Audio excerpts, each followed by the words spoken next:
Welcome everyone back to Pub in Oz. Hope we're all doing really well. If you're new around here, please make sure you hit that like button, hit that subscribe. Really helps the channel out. And we're doing the final that plays this week on the Saturday night at the Gabba, 7:25. The Lions versus Port. And Port were the two best sides in the league for much of the year, but their back end form up until the last three really curtailed, and Brisbane snuck into the second place. Brisbane 4 wins out of 5, 17 wins, 6 losses. Same as Port, who had 3 back-end wins against GWS. Interestingly, they absolutely smashed them, and that'll give them confidence. Collingwood, they beat top of the ladder in Melbourne. Collingwood by 24 points, and that will hold them in good stead as well. And Brisbane have just gone about their work quietly, and let's look a bit more about Brisbane. Brisbane, for me, a team that everyone's talking about. Melbourne and Carlton. I think Brisbane are the Smokies, particularly if they can maintain the Gabba advantage. I think it's good, but also their form in Melbourne isn't too bad. At Marvel, it's been good, but I don't mind them at the G either. I think they might surprise something. The big thing about Brisbane is it's the great unknown, isn't it? It is the great unknown in finals. They seem to always be thereabouts. But they have been massive from scores from turnover, averaging 55 points and the second least in points against. Their last couple of games as well, they have really put the pressure on and absolutely killed them. And their ability to create forward half turnovers and forward half intercepts has been huge. They are probably the most offensive side in the league. They are very dangerous in and around the ball. They move it fast. And as you can see, they kick more than they handball, 64.2% of the time. Decent disposal efficiency. They get the ball in.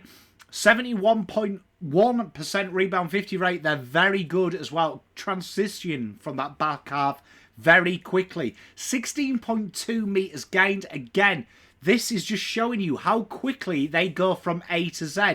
They're a real manic side when you watch them. They get the ball moving. They get the ball going quickly. The contested possession differential, +1 over the last 5 games, and 0.4 clearance differential. They look to get the ball in open play. That is their strength. They are very weak in the ground ball. And their numbers around that, especially in their back line, when teams have brought it to ground, have had great success. Small score against them, particularly in the midfield as well. In the stoppages, teams can out-wrestle them. But once that ball gets out of there, they are probably the best open-sided team in the league. 21.7 marks inside 50 rate. A lot of that depends on Danaher and Hipwood. If Danaher gets going, though, he could have a say in the finals. Good pressure, though. Like we said, they stifle. They look for you to go quickly. They want you to play it on their terms. And that is the big thing with them. They're a dictator of tempo. They really dictate that. Make you play quick. They hurry you up. And that is their skill set. And sides that have had success against them have slowed them down. They've really tried to just accentuate their little vulnerability. Gold Coast was a great example. They got the jump and then they slowed the game down and created lots of repeat stoppages, and they couldn't quite get on top of it. 49.1% chance creation. Like we say, when they're bringing it in and they're getting 50% of the time, that is a danger, and their speed creates them one-outs, them easier shots at goal. So look out for Brisbane. Port Adelaide, on the other hand, they had a bit of a blip, which has cost them here, but their midfield is scary good, especially around them stoppages. And they get the ball forward, and they are also up there. They're number 1 for forward half differential time. They're number 1 for forward half intercepts. They are a very similar offensive game plan to Brisbane. This is 2 power hitters going at it. The big thing that's killed them this year is their efficiency inside 50. But their time is deadly, and 62.7 kick percentage backing that up. Going quick, going hard, going route 1. Disposal efficiency 74.1. 54.2 inside 50s. 75 rebound 50 rate. They do get it there. A staggering 17.7 metres gained. And this is it here. The contested possession differential. A lot is required of Butters, Wines and co. Getting this ball on the outside. Getting this ball fluid and moving. and that is what they look. They are a little bit stronger, though, around the clinches. They are quite a tough side. Zach Butters really does help warp them numbers. 25.8 marks inside 50, the 54 tackles, the 52.8% chance creation, and it's a big thing for them of getting the ball forward and locking it in and then creating them numbers. They can be quite wasteful, and that's why the chance creation is slightly higher, because of their ability to lock it in. What does that look like when they match up? This is an interesting one. Brisbane obviously kick a little bit more, but the disposal efficiency is with Port very even. And you can see all these stat lines are fairly even. Inside 50s, just an average of nearly one more for Port. Rebound 50 rate, they are more of a counter-punching side, as we know. Port a lot more direct. This is where Brisbane will like this. That they're contesting possessions. They can scrap a little bit better traditionally this year than their counterparts. 3 clearance, though, to Port. Marks inside 50 slightly higher. More tackles from Brisbane, and the chance creation slightly there, and it's a real even game. The tail of the tape here is telling you that this is a tense game, and it should be an absolute nail biter, this, because remember the last time they played was round 1, and albeit it was in Port, Port did win that, so that will linger in Brisbane's mind, and now we're at home advantage. Now let's look at how that's looked at over the quarters.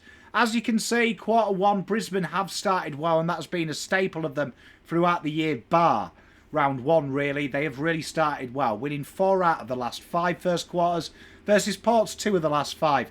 Quarter 2, identical. Quarter 3, though, 100% record for Port. Port seem to come out of the half-time blocks, and this has been a thing throughout the year, looking really strong, really focused. And it's that 4th quarter that has killed them in them bad moments recently. That is where it's got. In that run of losses where they lost grasp of second, that is what's killed them, where Brisbane have maintained that steady for 11 out of 20 versus 10 out of 20. It's a real tight game, and not much can go in. So let's have a look at how that works. So the defence versus the forward line. Brisbane's forward line versus their defence. Brisbane do slightly have the edge, and the midfield on the whole is going to Brisbane as well. However, when you flip the forwards versus defence, Port have the advantage. Port, interesting enough as well, in the last 5 have dominated shots on goal. They are 3rd, right? Tied 2nd, well, almost by 0.1 they would be 2nd in the 8. GWS have only had more shots generated on goal. And also, it's worth noting as well, Port have had more goals and are ranked 4th out of the 8 for goals in the last 5. So Port can put them away when they get there in these tight games. And clearance and stoppage, that is an advantage to Port. But with the home advantage and all that taken into account, TPI is predicting that Brisbane Lions will hold on and go through by the 15-point margin. And I agree with that. I have predicted Brisbane to win this. I think they'll win it quite comfortably. And that is no disrespect to Port Adelaide. They're a very good side. I just think Brisbane are a cut above when they're at home. Thank you very much, everyone, for watching. Make sure you like and subscribe. Look after yourselves. I'll be back later on. Much love. Pom out.